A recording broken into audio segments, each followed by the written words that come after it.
Mark Twain Selected Works. How to Cure a Cold, Part 2. I found I had to travel for my help. I went to Lake Bigler with my repertorial comrade, Adair Wilson.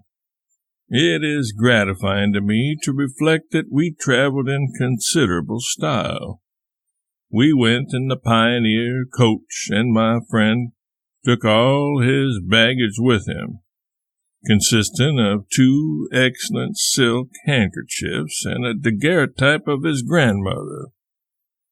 I had my regular gin and onions along. Virginia, San Francisco, and Sacramento were well represented at the lake house, and we had a very healthy time of it for a while.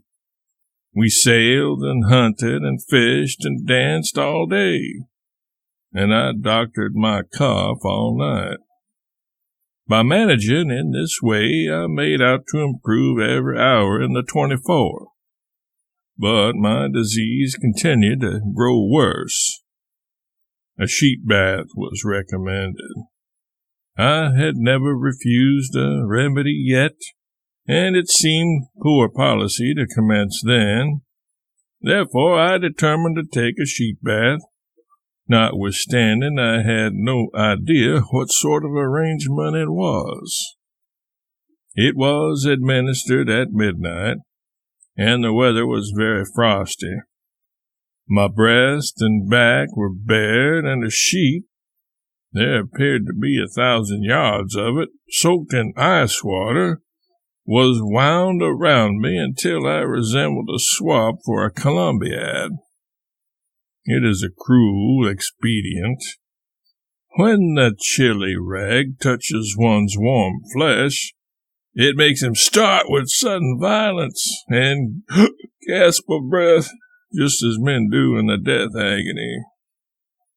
It froze the marrow in my bones and stopped the beating of my heart. I thought my time had come. Young Wilson said the circumstance reminded him of an anecdote about a Negro who was being baptized and who slipped from the parson's grasp and came near being drowned. He floundered around, though, and finally rose up out of the water, considerably strangled and furiously angry, and started ashore at once, spouting water like a whale and remarking with great asperity that one of these days some gentleman's nigger going to get killed with just such damn foolishness as this.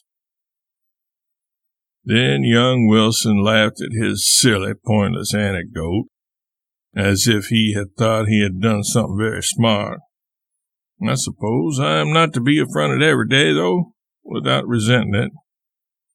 I coughed my bedfellow clear out of the house before morning. Never take a sheet bath, never. Next to meeting a lady acquaintance who, for reasons best known to herself, don't see you when she looks at you and don't know you when she does see you, it is the most uncomfortable thing in the world. It is singular that such a simile as that happened to occur to me. I haven't thought of that circumstance a dozen times today. I used to think she was so pretty and gentle and graceful and considerate and all that sort of thing, but I suspect it was all a mistake. In reality, she is as ugly as a crab, and there is no expression in her countenance either. She reminds me of one of those dummies in the milliner shops. I know she has got false teeth, and I think one of her eyes is glass. She can never fool me with that French she talks either. That's Cherokee. I have been among that tribe myself. She has already driven 2 or 3 Frenchmen to the verge of suicide with that unchristian gibberish. And that complexion of hers is the dingiest that ever a white woman bore. It is pretty nearly Cherokee itself. It shows our strongest when it is contrasted with her monstrous white sugar-shoveled bonnet. When she gets that on, she looks like a sorrel calf under a new shed.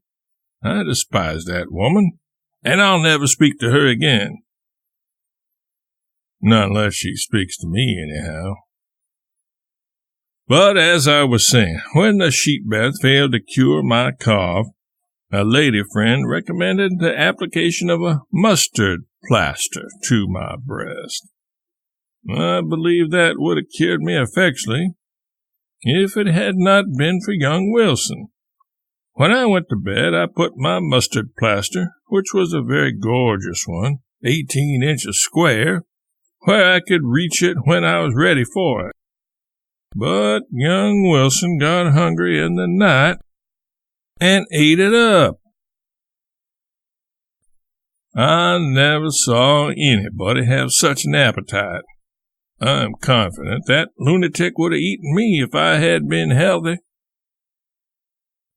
After sojourning a week at Lake Bigler, I went to Steamboat Springs, and besides the steam baths, I took a lot of the vilest medicines that were ever concocted.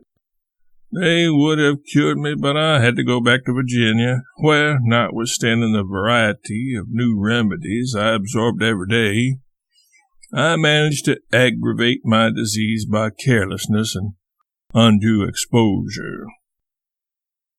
I finally concluded to visit San Francisco, and the first day I got here, a lady at the lick house told me to drink a quart of whiskey every 24 hours, and a friend at the Occidental recommended precisely the same course. Each advised me to take a quart. That makes half a gallon. I calculate to do it or perish in the attempt. Now, with the kindest motives in the world, I offer for the consideration of consumptive patients the variegated course of treatment I have lately gone through. Let them try it. If it don't cure them, it can't more than kill them. September 20th, 1863.